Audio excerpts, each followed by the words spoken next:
Assalamualaikum warahmatullahi wabarakatuh. Para siswa, jumpa lagi dengan Master Arya. Kali ini Master mau bahas mengenai dua aturan trigonometri ya, yang sangat dominan dan terpakai terus gitu di berbagai disiplin ilmu teknik ya, terutama sih teknik ya. Jadi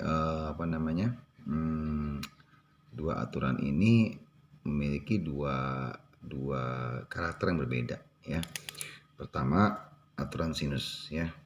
Jadi kalau misalkan master gambarkan segitiga sembarang gitu ya, segitiga sembarang ya, itu segitiga ABC ya, dimana sisi depan A ini adalah sisi A kecil ya, depan B adalah B kecil, depan C adalah C kecil ya, misalkan seperti itu. Nah, aturan kosinus ini coba sekarang kalau misalkan master gambarkan tinggi segitiga ini sebagai sebagai T deh ya, T ya, sebagai T ya. Menurut aturan trigonometri ya, sisi depan sudut ya, T, di sisi depan sudut A yaitu T ya, jika dibagi dengan sisi miring depan sudut siku-siku yaitu B ya, T dibagi B itu akan menghasilkan sinus sudut A ya. Dengan demikian kita bisa tuliskan kembali bahwa T ini adalah B dikali sinus A. Betul enggak? Ya. Kemudian kalau ini sudut B ya, sesuai aturan trigonometri ya, seperti tadi aturan sinusnya ya, bahwa kalau sisi depan sudut B T dibagi dengan sisi miring yaitu A di depan sudut siku-sikunya ya, T dibagi A itu adalah sinus dari B ya.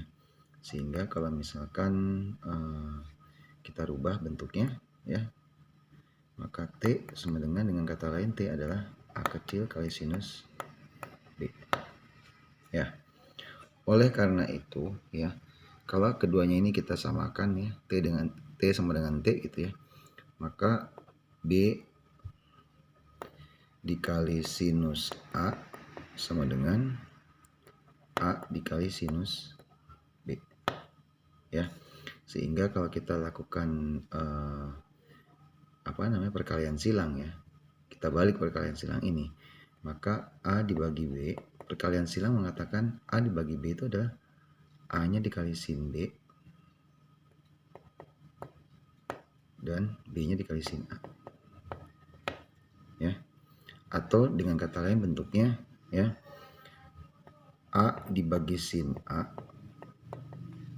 sin A itu perkaliannya adalah B ya, B dibagi sin B ya.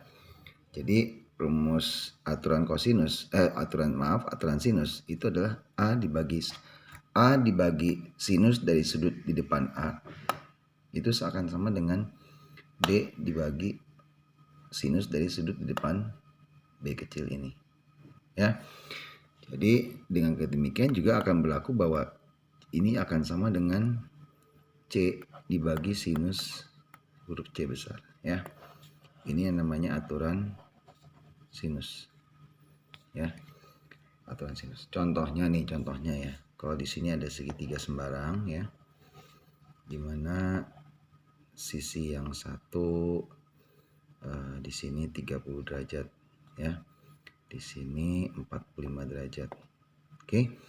Kalau di sini sisinya 10, di sini berapa sisinya ya. Nah, dengan menggunakan aturan sinus kita akan tahu bahwa 10 dibagi dengan sinus sudut di depan 10 dibagi sinus 45 derajat. Kalau kita misalkan di sini X gitu ya, ini akan sama dengan X dibagi sinus 30 derajat ya. Dengan demikian maka 10 dibagi setengah akar 2 sama dengan X dibagi setengah ya.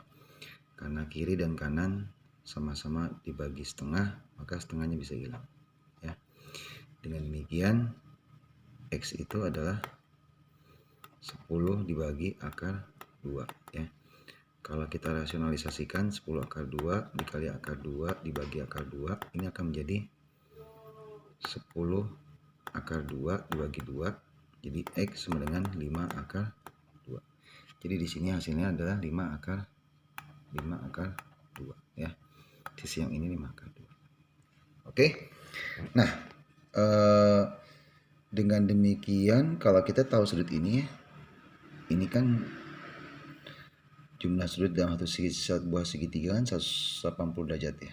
Jadi kalau ini tambah ini kita 75 ya. Kurangnya dari 180 adalah kurang dari 180-nya adalah 105 derajat ya.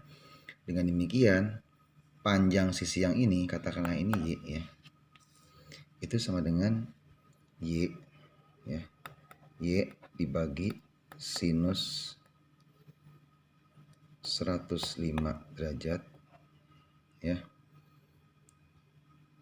Ini akan sama dengan 10 dibagi sinus 45 derajat ya. Oke.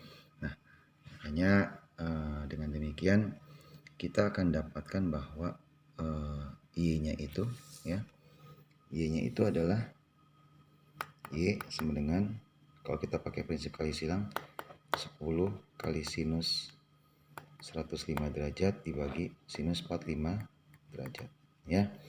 Nanti di video-video berikutnya Master akan coba ajarkan bagaimana cara mencari sinus dari sudut 105 derajat ini ya. Selama sudut-sudut itu bisa merupakan turunan dari penjabaran dari sudut-sudut istimewa, kita bisa mencari nih sinus 105 ini berapa tanpa menggunakan kalkulator ya. Tapi itu nanti ya, sekarang kita belajar aturan sinusnya dulu. Oke. Nah, sekarang kita masuk ke aturan kosinus ya. Jadi karakternya kalau misalkan aturan sinus ya, aturan sinus itu minimal dua sudut diketahui ya, minimal dua sudut diketahui dan cuma satu sisi yang diketahui gitu. Nah, itu kita bisa cari dengan rumus sinus ya. Jadi syaratnya adalah dua sudut harus diketahui dan salah satu sisi di depan sudut itu diketahui. Maka itu kita bisa pakai aturan sinus ya. Sekarang kita menggunakan aturan kosinus ya. Kalau aturan kosinus ya, aturan kosinus itu dia cuma satu sudut yang diketahui. Misalkan ini sudutnya alfa gitu ya, sudut alfa. Di sini A, di sini B, di sini C gitu ya. Gitu. Nah, pertanyaannya adalah sisi C ini bagaimana nih? Dinyatakan dalam A, B dan alfa. Ya. Jadi kalau aturan kosinus itu kita pakai jika ada dua sisi yang saling mengapit sebuah sudut. Kita disuruh mencari panjang sisi depan sudut itu. Itu kita menggunakan aturan kosinus ya. Coba kalau misalkan ini kita tarik garis tinggi gitu ya, ini garis tinggi, sehingga